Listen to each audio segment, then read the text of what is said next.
is Joolz Denby. I'm a writer, an artist and a poet.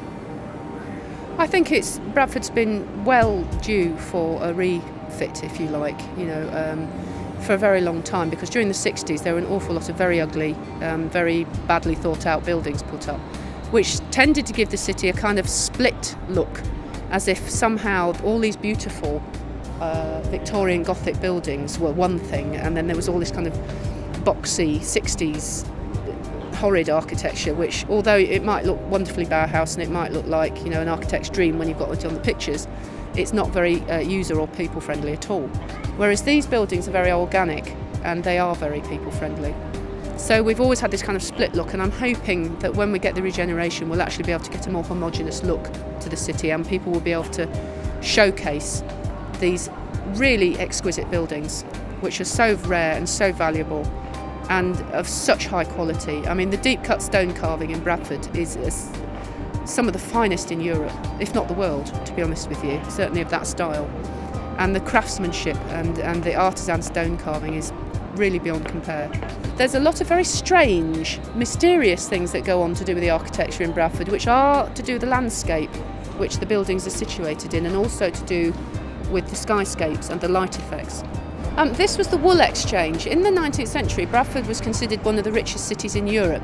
People don't realise this now, because we manufactured gentlemen's suit cloth, were very, very fine woolen worsteds, and any gentleman who was a gentleman had a suit of Bradford cloth, which meant that this is very high quality material, very, very beautiful fabrics, very expensive. And the whole city was basically controlled by, I think, 2 or 3 families, and they were called the wool barons, because they were literally so wealthy. They built the city hall, they built the wool exchange. So the wool exchange was the centre of the textile trading, the wool trading.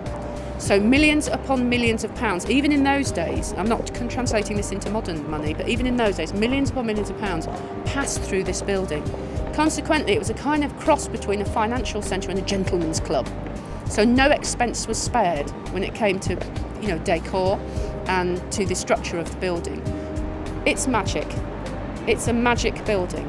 And there were plans at one point about, it's really more than 10 years ago, I'm terrible with numbers, to change it into, nothing was being done with it.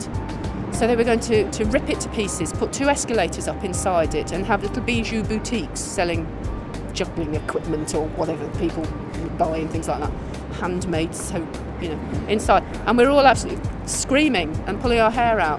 And I actually got into the building and spoke to the builders, and even the builders hated the plans to do this. They didn't want to do it. It was a desecration.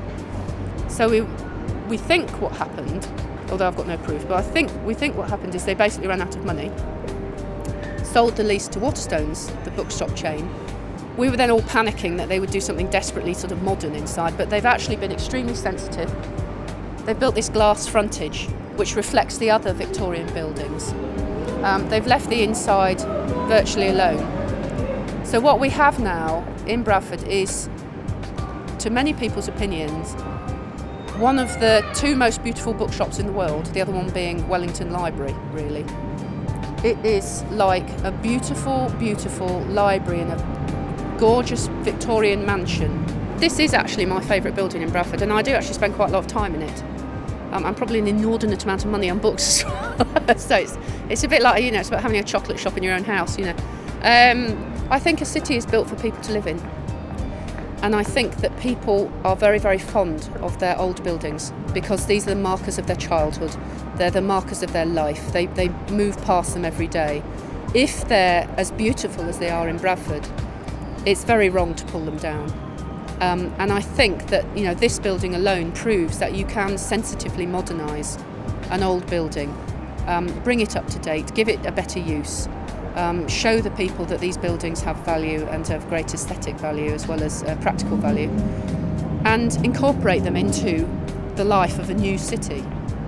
So it's in our interests, when building a city which people will want to live in and want to work in and want to have their recreation in, that we incorporate everything in it, so that we have things which are both comforting and eye-opening at the same time. And we can do that. And to bring nature into the city like Bradford is a very good thing, I think.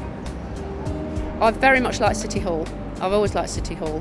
I love the idea that there's the great legend that it was based entirely on Florence City Hall, and that one of the wool barons went on the grand tour of Europe and stood in front of Florence Town Hall and went, "Yeah, like that, mother, we shall have it in Bradford," and came back and rebuilt it, but changed all the saints to English ones because we don't want foreign Italian saints up there.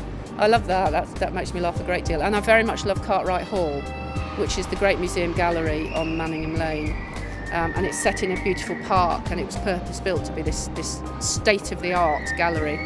It's just lovely. But I mean, I like this building that we're sitting, in front of, because there's this tremendous balcony above us, which I always wanted to do an outdoor Romeo and Juliet from. I would have thought it would be a brilliant street theatre. You could have some poor girl actress stood up there going, "Romeo, Romeo," in a Bradford voice. "Wherefore art thou, Romeo?" Big fantastic. Because it does look like that. No, it's fantastic. I love Bradford.